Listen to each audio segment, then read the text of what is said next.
MN TV நேயர்களுக்கு அன்பான வணக்கம். நாளும் ஓர் நற்சிந்தனை எனும் நிகழ்விற்கு தங்களை அன்புடன் வரவேற்கின்றோம். இன்று நட்பாராய்தல் என்னும் தலைப்பில் உரையாட வந்துள்ளேன். காட்டில் வேடன் ஒருவன் தன்னிடமிருந்த விஷம் தோய்ந்த அம்பை ஒரு மான் கூட்டத்தை நோக்கி எய்தான். அது குறி தவறி செழித்து வளர்ந்திருந்த ஒரு மரத்தில் பாய்ந்தது. ஆழமாக பாய்ந்த அம்பின் விஷம் பரவி அந்த மரம் பட்டு போனது. அந்த மரத்தில் கிளி ஒன்று கூடு கட்டி வெகு நாட்களாக வாழ்ந்து வந்தது. பட்டுப்போன மரத்தில் வசித்து வந்த மற்ற பறவைகள் வேறு மரத்தை நாடி சென்று விட்டன. ஆனால் அந்த கிளி மட்டும் இரையெடுக்க கூட அந்த மரத்தை விட்டு வெளியே செல்லாமல் அந்த மரத்தோடு சேர்ந்து அதுவும் வாடியது.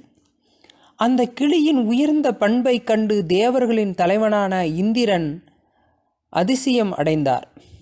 வளமான வாழ்க்கையில் பங்கு கொண்ட சுகம் கண்ட உறவினர்கள் கூட வளத்தை இழந்தவுடன் நொடியில் விலகி விடுகின்றன. ஆனால் இந்த கிளியின் பண்பு வியப்பாக இருக்கிறதே என்று வியந்தார். உடனே இந்திரன் ஒரு துறவி போன்று வேடமிட்டு உருவெடுத்து அந்த பட்ட மரத்தடிக்கு வந்தார். இவ்வனத்தில் செழிப்பான மரங்கள் பல இருக்க நீ ஏன் இந்த பட்ட மரத்தில் இருந்து துன்பப்படுகிறாய் என்று கேட்டார்.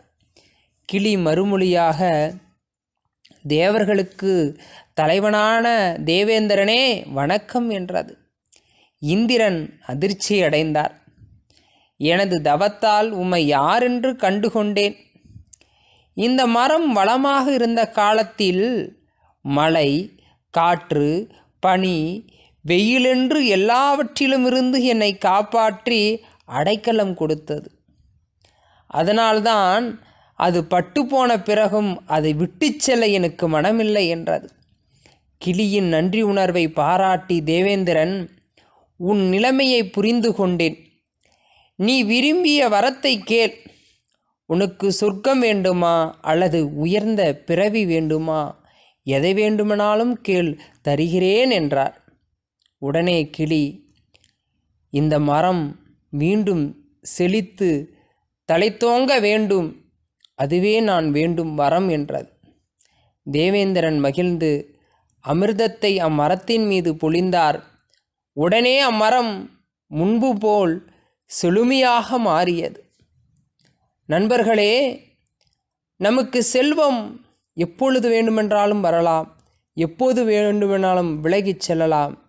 ஆனால் ஒரு மனிதனிடம் பழகிய நட்பு என்பது எப்பொழுதுமே இதயத்தோடு ஈரமாக இருக்க வேண்டும். அதுதான் கிளி செய்த முக்கியமான ஒரு தன்மை. நன்றி உணர்வுடன் நட்புடன் இருந்தது தான். அந்த வகையில் கிளியின் உடைய நட்பு என்பது எக்காலத்திலும் வீழ்த்த முடியாது.